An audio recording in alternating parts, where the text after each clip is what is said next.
말씀입니다. 3장 1절 2절을 보십시오. 예레미야가 사역을 섬기던 시대 유다의 영적인 상태가 어떠하였습니까? 당시 유다는 버젓이 남편이 있는데도 다른 남자와 바람을 피운 음녀와 같았습니다. 이스라엘이 행음을 했다는 것은 참 남편인 하나님을 버리고 우상을 숭배한 것을 의미합니다. 그들은 하나님의 특별한 택하심을 받았지만 하나님을 떠나서 우상을 숭배하는 죄에 빠져 있었습니다. 하나님은 애굽에서 노예로 살던 이스라엘을 구원하시고 그들의 보호자가 되어 주었습니다. 그런데 그들은 하나님의 축복으로 젖과 꿀이 흐르는 가나안 땅에 거주하면서 좀 살만해지자 하나님의 은혜를 망각하게 되었습니다. 그들의 눈에는 하나님보다도 가나안 거민들이 섬기는 우상들이 더 좋아 보였습니다. 가나안 거민들이 당시에 섬긴 우상들 중에 가장 대표적인 우상이 풍요의 신인 바알과 아세라였습니다. 이들은 산에서 산당을 지어서 제사를 지냈고 제사를 지낸 후에는 여사제와 음란 행위를 하였다고 합니다. 이런 우상 숭배는 이스라엘 백성들에게는 아주 유혹적이었습니다. 그래서 그들은 참 남편 대신 하나님을 배반하고 우상에게로 달려갔습니다. 그들은 아라비아 사람들이 광야에서 여행자들을 급습하려고 잠복하여 기다리듯 길가에 앉아 새로운 음행의 대상을 찾았습니다. 창녀들이 밤거리에서 이 남자 저 남자를 향해 추파를 던지듯 새롭게 섬길 우상을 찾아 나섰습니다. 하나님은 이들에게 한 남자와 결혼한 여인이 다른 남자와 눈이 맞아서 집을 나갔다면 남편이 그를 다시 받아들이겠냐 하고 묻습니다. 그들은 자신들이 얼마나 큰 죄를 범하였는가를 알지 못했습니다. 3절을 보십시오. 하나님은 당장이라도 음란한 이스라엘과 모든 관계를 끊어버릴 수도 있었습니다. 하지만 하나님은 단비와 늦은 비를 주지 않으므로 그들을 징계하셨습니다. 하나님은 이 기근으로 인해 이스라엘이 회개하기를 바라셨습니다. 하나님은 때로 우리를 죄악에서 돌이키도록 하기 위해 단비와 늦은 비를 주지 않으십니다. 우리가 기근의 때에 하나님을 바라볼 수 있기를 기도합니다. 네. 그러면 하나님의 백성이었던 그들이 왜 남편이신 하나님을 버리고 우상 숭배의 죄에 빠지게 되었을까요? 4절과 5절 하반절 끝까지 품으시겠나이까를 함께 읽어보겠습니다. 4절 5절 4절부터 시작. 내가 이제부터는 내게 부르짖거늘 나의 아버지여 아버지는 나의 청년 시절의 보호자이시오니 노여움을 한없이 계속하시겠으며 끝까지 품으시겠나이까. 유대인들에게는 하나님께서 노여움을 한없이 계속하지 않을 것이라는 이상한 믿음이 있었습니다. 하나님이 마치 마음씨 좋은 무골 호인이기 때문에 아무리 우상 숭배의 죄에 빠졌더라도 하나님께 나아가기만 하면 노여움을 풀고 용서하실 것이라고 생각했습니다. 그러나 하나님의 징계로 단비와 늦은 비가 그치고 살기가 힘들어지니까 이제야 비로소 힘든 현실 문제를 해결하기 위해서 하나님께 나아가 기도했습니다. 그들은 하나님은 나의 청년 시절의 보호자가 아니시니까, 하나님은 끝없이 화만 내시는 분이 아니지 않습니까? 언제까지나 진노하는 분이 아니지 않습니까? 하며 은혜를 베풀어 달라고 애원했습니다. 그들은 겉모습은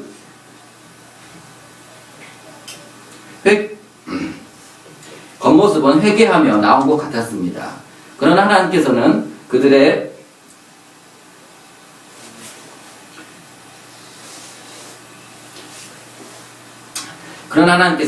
깊은 내면의 숨은 악을 보고 계셨습니다. 5절 하반절을 보십시오. 내가 이같이 말하여도 악을 행하여 내 욕심을 이루었느니라. 그들이 어쩔 수 없이 하나님께 나오지만 실상은 그들은 악을 행하여 그 욕심을 이루었던 것입니다. 하나님께서는 그들이 의도적으로 악을 행했음을 북이스라엘의 모습과 비교하며 설명해 주십니다. 6절, 7절을 보십시오. 하나님께서는 모든 높은 산에 오르며 모든 푸른 나무 아래로 가서 행음한 이스라엘에게 돌아오라고 하셨습니다.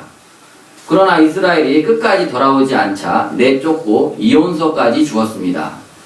여기서 이혼서를 써주었다는 것은 돌이키지 않는 이스라엘을 아수르를 통해 멸망시킨 것을 의미합니다. 자매 유다는 이스라엘의 배반과 멸망의 과정을 똑똑히 지켜봤습니다. 그렇다면 유다는 마땅히 이스라엘의 멸망의 역사를 통해서 우상숭배에 빠지지 말아야겠다는 교훈을 배워야만 했습니다. 그러나 그들은 어떻게 하였습니까? 8절 하반절과 9절을 보십시오.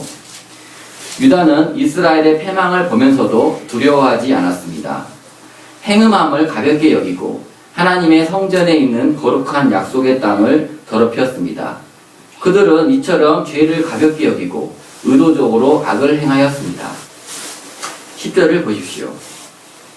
이 모든 일이 있어도 그의 반역한 자매 유다가 진심으로 내게 돌아오지 아니하고 거짓으로 할 뿐이라 여호와의 말씀이니라. 유다는 진심으로 하나님께 돌아오지 아니하고 거짓으로 할 뿐이었.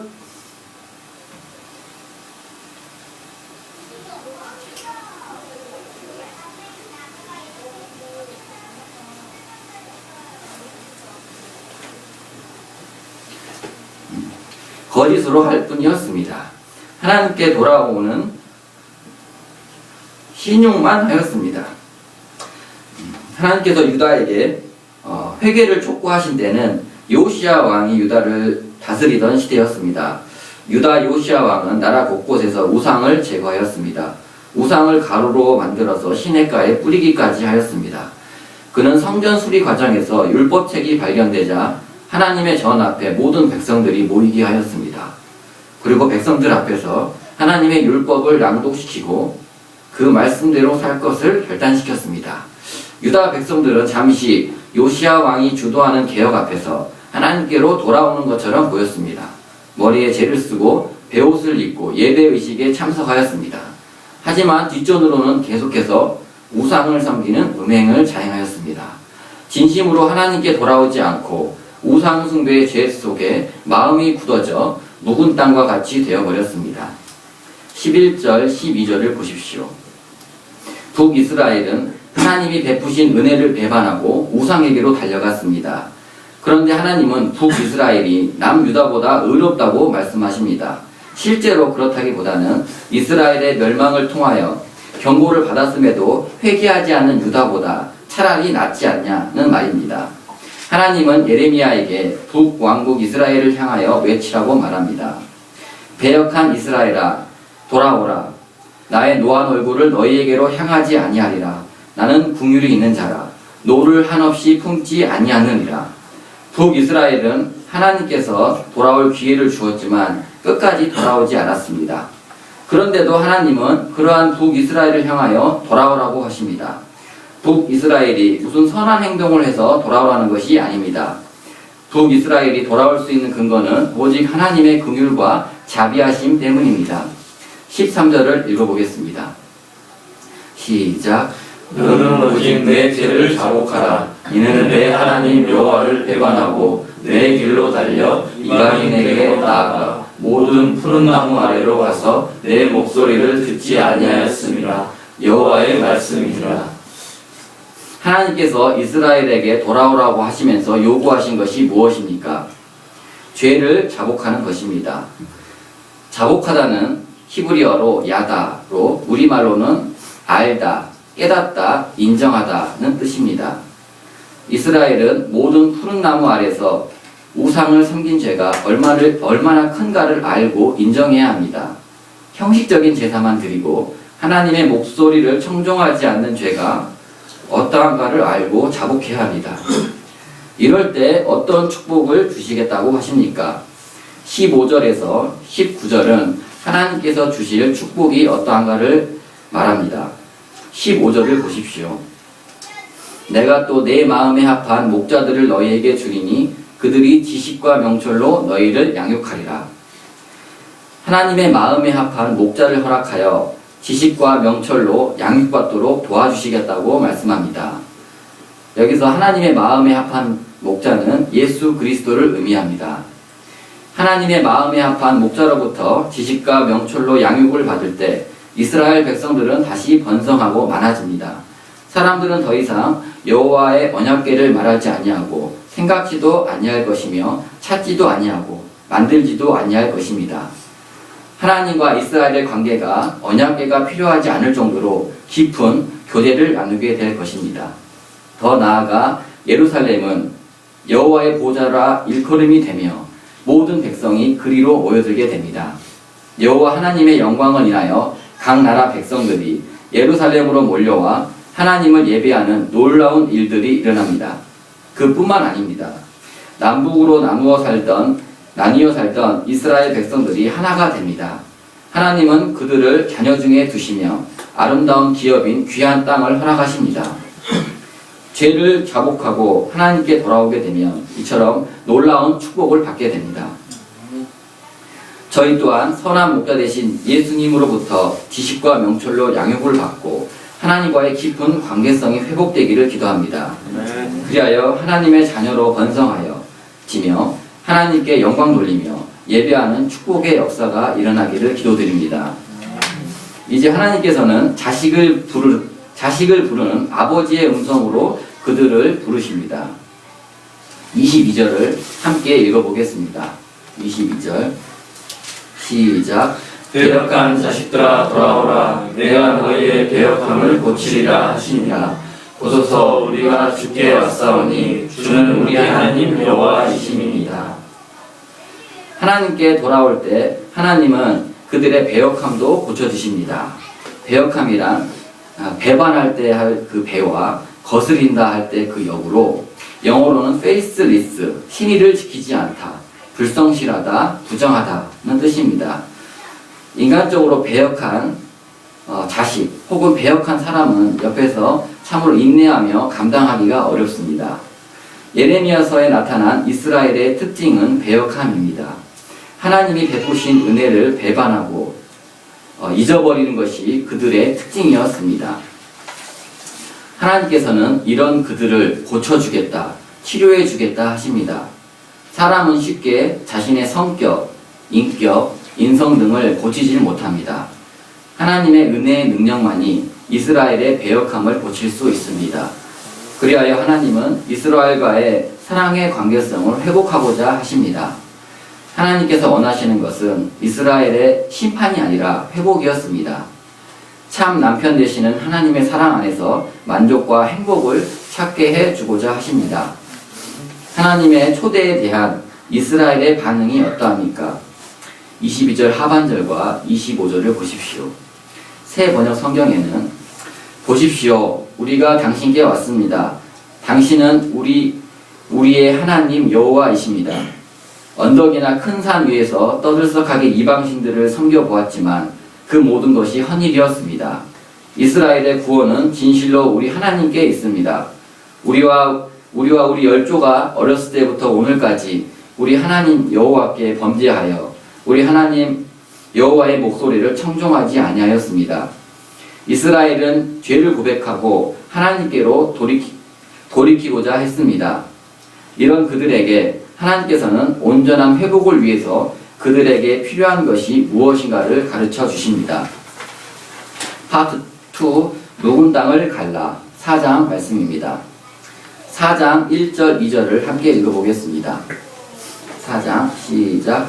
여호와께서 이르시되 이스라엘아 내가 돌아오려거든 내게로 돌아오라. 내가 만일 나의 목전에서 가증한 것을 버리고 내가 흔들리지 아니하며 진실과 정의와 공의로 여호와의 삶을 두고 맹세하면 나라들이 나로 말미암아 스스로 목을 빌며 나로 말미암아 자랑하리라. 이스라엘이 진정으로 하나님께 돌아오기 위해서는 먼저 하나님의 목전에서 가증한 것을 버려야 합니다. 하나님께 나오면서도 가증한 것을 뒤에 꼽을 쳐놓고 있다면 그것은 진정으로 회개한 것이 아닙니다. 그리고 흔들리지 말아야 합니다. 진실과 공의와 정의로 여호와의 삶을 두고 맹세해야 합니다. 그러면 어떤 일들이 일어납니까? 나라들이 나로 말미암아 스스로 복을 빌며 나로 말미암아 자랑하리라고 하십니다. 이는 하나님이 이스라엘을 축복하는 것을 보고 열방이 하나님께 복을 빌어 복 받게 된 것을 자랑스러워한다는 것을 의미합니다. 다 같이 3절을 읽어보겠습니다. 시작. 여호와께서 유다와 예루살렘 사람에게 이와 같이 이르노라. 너희 묵은 땅을 갈고 가시덤불에 파종하지 말라. 하나님은 유다와 예루살렘에게 너희 묵은 땅을 갈라고 하십니다. 갈지 않은 땅은 굳어져 황폐해지고 또 거기에 온갖 잡초와 가시덤불이 납니다. 딱딱한 길가밭과 같이 되고 가시떨기 밭과 같이 됩니다. 가시덤불 밭에 아무리 파종을 해도 결국은 가시떨기의 기운이 막혀서 결실을 할 수 없게 됩니다. 그러므로 열매를 맺기 위해서는 묵은 땅을 깊이 갈아엎어서 부드럽게 하고 가시덤불을 걷어내야 합니다. 그러면 유다와 예루살렘의 묵은 땅과 가시덤불은 무엇을 말합니까? 유다와 예루살렘의 오래된 행음의 죄, 우상 숭배의 죄를 말합니다. 그들은 행음을 오랫동안 갈지 않은 채 묵혀두고 있었습니다. 하나님보다 우상에게로 향하는 것이 그들의 굳어진 삶이 되어버렸습니다. 가시떨기가 가득한 마음에다가 아무리 말씀의 씨를 뿌려도 그 말씀이 자랄 수 없습니다. 또한 그런 마음은 낡은 가죽부대와 같이 되어서 말씀을 들어도 무감각합니다. 선악간에 분별하지 못하고 아무런 감동도 깨달음도 없게 됩니다. 그러므로 먼저 그의 묵은 땅을 갈아엎어야 합니다.